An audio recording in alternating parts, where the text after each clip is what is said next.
فقد أخرج الإمام البخاري محمد بن إسماعيل في صحيحه قال رحمه الله تبارك وتعالى: قال حدثنا مسدد قال حدثنا حسين بن نمير عن حسين بن عبد الرحمن عن سعيد بن جبير عن ابن عباس رضي الله عنهما قال: خرج علينا النبي صلى الله عليه وسلم فقال: عرضت علي الأمم فرأيت النبي ومعه الرجل والرجلان، والنبي ومعه الرهط، والنبي وليس معه أحد، إذ عرض لي سواد عظيم، فقلت: يا جبريل من هؤلاء؟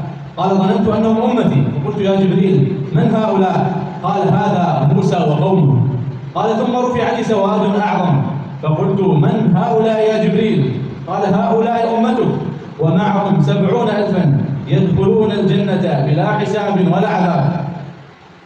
قال: فدخل النبي صلى الله عليه وسلم ولم يبين لهم من هؤلاء، فبات أصحاب النبي صلى الله عليه وسلم يدوكون ليلتهم يقولون: يا ترى من هؤلاء الذين يدخلون الجنة بلا حساب ولا عذاب؟ فقال بعضهم: لعلهم الذين ولدوا في الإسلام فلم يشركوا بالله شيئا.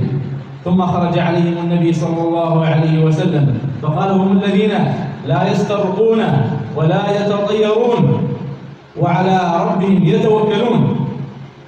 فقال رجل من أصحاب النبي صلى الله عليه وسلم هو عكاشة بن محصن رضي الله عنه، قال: يا رسول الله ادعو الله أن يجعلني منهم. فقال: أنت منهم. فقام رجل آخر فقال: يا رسول الله ادعو الله أن يجعلني منهم. قال: سبقك بها عكاشة، سبقك بها عكاشة. وهكذا أيها الموفقون يتبادر المؤمنون بالسعي لرضا ربهم تبارك وتعالى بجميع ما يستطيعون، ممتثلين قول الله تبارك وتعالى: وسارعوا إلى مغفرة من ربكم وجنة عرضها السماوات والأرض. ويقول الحق تبارك وتعالى: سابقوا إلى مغفرة من ربكم.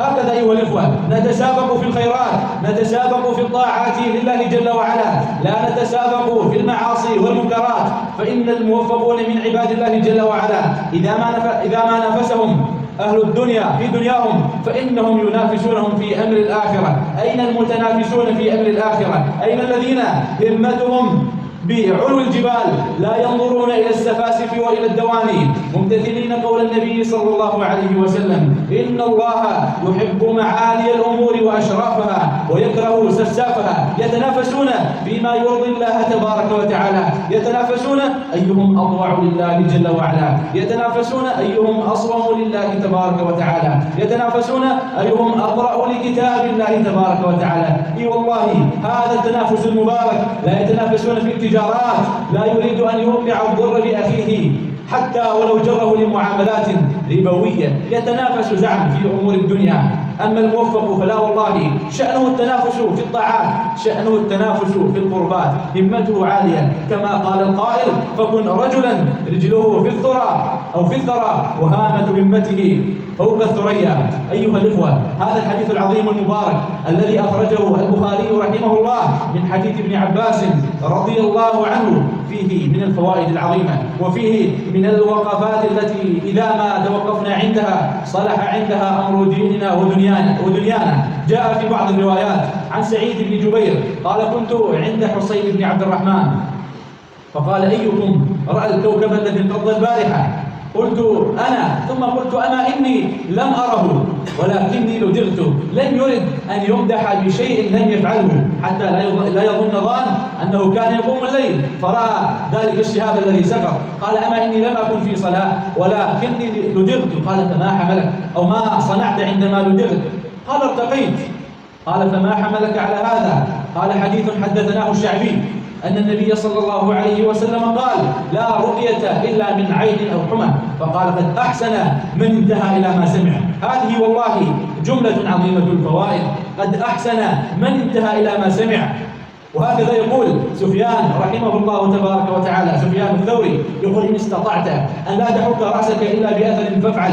قد أحسن من انتهى إلى ما سمع. لا تعملن عملا لم يدل عليه شرع الله تبارك وتعالى، لا تعملن عملا لم يسبقك إليه أصحاب النبي صلى الله عليه وسلم، لا تعملن عملا لم يسبقك إليه القرون المفضلة. نعم، قد أحسن من انتهى إلى ما سمع.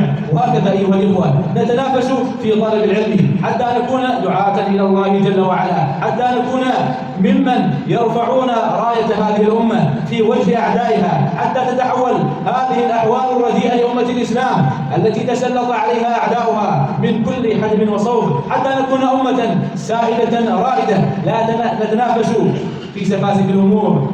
فإن أعظم من تنافس في طاعة الله جل وعلا هم أصحاب النبي صلى الله عليه وسلم. كان الشيخان رضي الله عنهما يتنافسان في طاعة الله تبارك وتعالى. في يوم من الأيام دعا النبي صلى الله عليه وسلم أصحابه إلى الصدقة، فقال الفاروق عمر، قال اليوم أغلب أبا بكر، يتنافسون بالخيرات. قال فجاء عمر فأخذ نصف ماله صدقة في سبيل الله تعالى.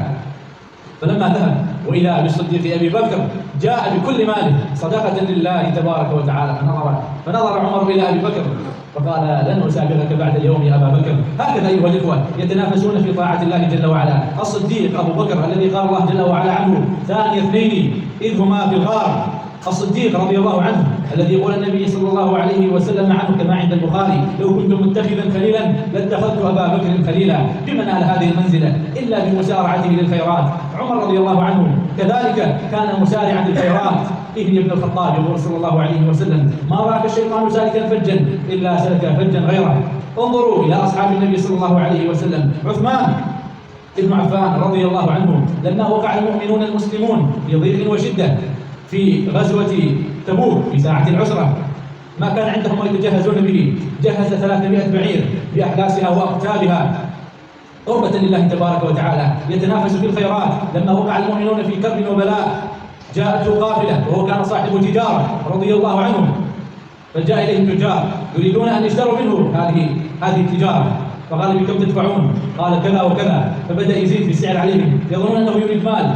قال: أما إن هناك أحدا قد أعطاني بالدرهم 10 فإني قد جعلتها لله تبارك وتعالى. وهكذا أيها الإخوة قال عنه النبي صلى الله عليه وسلم: ما ضر عثمان ما فعل بعد اليوم. وهكذا علي بن أبي طالب أبا الحسن رضي الله عنه كان يسابق في الخيرات. لما خرج النبي صلى الله عليه وسلم مهاجرا بات في فراشه صلى الله عليه وسلم.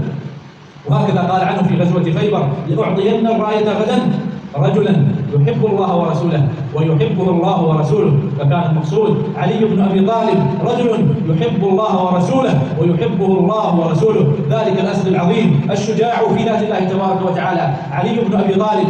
وهكذا لما جاء قوم فقراء إلى النبي صلى الله عليه وسلم فدعا الناس إلى الصدقة، فجعلوا يتسابقون في الخيرات، الرجل يأتي بالصرة، الرجل يأتي بالكيس. فجاء رجل بحمل عظيم كان يسقط منه فوضعه بين يدي النبي صلى الله عليه وسلم، فتهلل لذلك وجهه وقال: من سن في الإسلام سنة حسنة فله أجرها وأجر من عمل بها من بعده لا ينقص من أجورهم شيئا، ومن سن في الإسلام سنة سيئة فله وزرها ووزر من عمل بها من بعده. وهكذا أيها الإخوة من دل على خير فله مثل أجر فاعله.